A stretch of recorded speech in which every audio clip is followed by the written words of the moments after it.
Mayonnaise. I ain't got $7.50 to pay.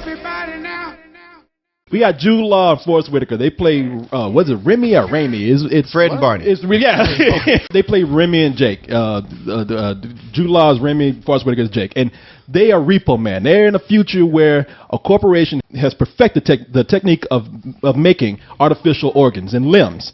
And they cost so much that if you can't pay for these limbs in the installment plan they give you, the company comes and takes it back. If they take back a vital organ, that means you are dead. I do feel bad for the guy that has to do the repo call on the guy that's late for paying for his new dick.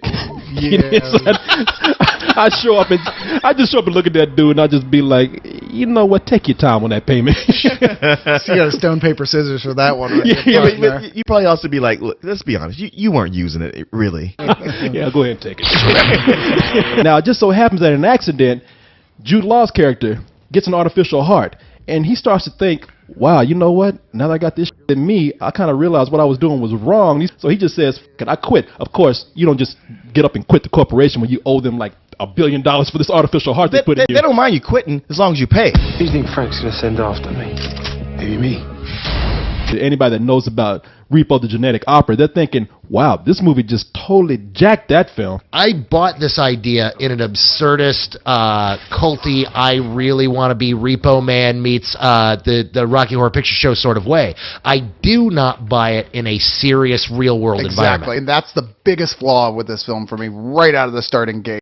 Now, with that in mind, going in there knowing that, I liked everything they did with it. It didn't bother me. This is science fiction. We don't know what happened before this world came up. We don't even know what year it is. We don't even know what city it is. It was sort of an engaging story. But then after a while, it turns into just a bloody, badass one guy on a mission action flick. If you've seen all the movies this rips off, it gets really tedious. You say you don't know what city it's in. I'll tell you what city it's in. It's in the city from Blade Runner. I mean, it's sort of. My problem is that this movie offers nothing original. Like every time it offers up an idea, it's something we've seen before, and it's something we've seen for the most part better.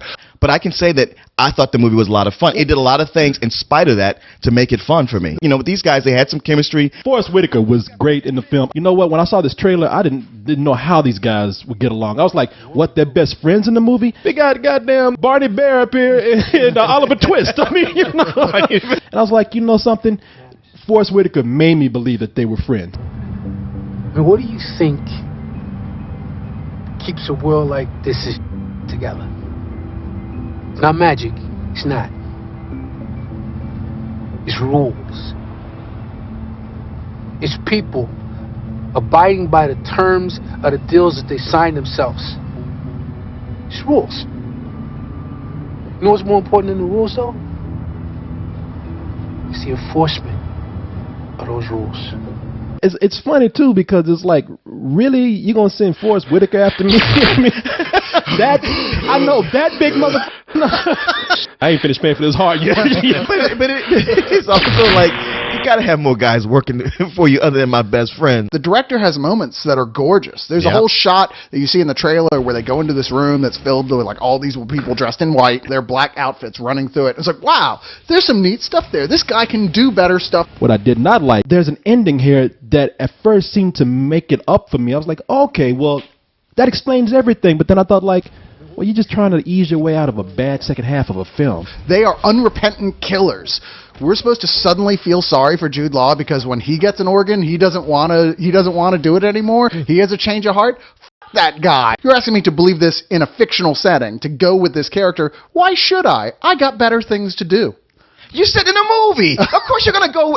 You're not going to go. You're going to watch a movie for 90 minutes. For 90 minutes, you can't like attach yourself to this character Not like if you the do every movie time. doesn't even seem to want me to. I'm going to go for a low matinee with this. Because, hey, you know what? I did get some good laughs. I mean, all of us were laughing at lines that Forrest Whitaker and Lee Shriver were saying. Because I had such low expectations, the things I liked, I really liked a lot. I'll give it just a regular matinee. Couldn't get into the characters, and I thought the story was so full of holes, it was insane. And the best I can really give this is a low rental. Sit down and listen to Cyrus's response than write down my own version of that hits his beat for beat, as that's all this is. Don't they work for like a organ replacement company? Forrest Whitaker can't get that eye fixed? What the hell? Yeah, you think that'd be the first thing, his new bionic eye. You know, just like a brother, it wouldn't just be an eye. It would be like a gold tricked out eye with a fish swimming in it. His eye would have like a laser in it, you know, and disco ball and shit. But no, it's Negroes with lasers in their head. every white man's nightmare. Trying to make it